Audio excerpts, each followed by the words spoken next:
अस्सलामु अलैकुम वरहमतुल्लाहि वबरकातुह। आज हमारा टॉपिक है कारून कौन था।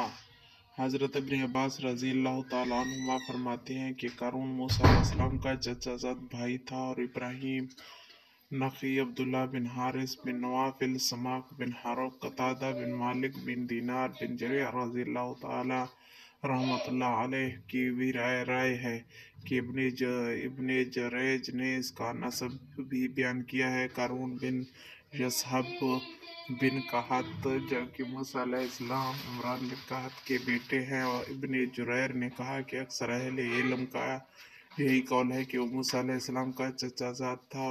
और इब्न इसहाक के कौल की तरतीब की है कि मूसा अलैहिस्सलाम का चचा था। हज़रत कतादा रज़ियल्लाहु तआला अन्हु फरमाते हैं कि उसको मुनव्वर भी कहते थे क्योंकि वो रात को बड़ी खूबसूरत आवाज़ के साथ पढ़ता था, लेकिन वो अल्लाह का दुश्मन और मुनाफिक बन गया जैसा कि सामरी मुनाफिक हो गया था। अक्सर माल की वजह से इसकी सरकशी और बगावत ने इसका बेड़ा गर्क कर दिया। अल्लाह ताला ने इसके कसीर ख़जानों का जिक्र किया है, हत्ता कि सूरत हाल ये थी कि इसके ख़जानों की चाबियाँ उठाना ताकतवर मर्दों की जमात पर मुश्किल और सख्त दुश्वार होता था। और कहा गया है कि वो चमड़े से बनाई गई थी और 60 खच्चरों पर उठाई जाती थी। वल्लाहु आलिम।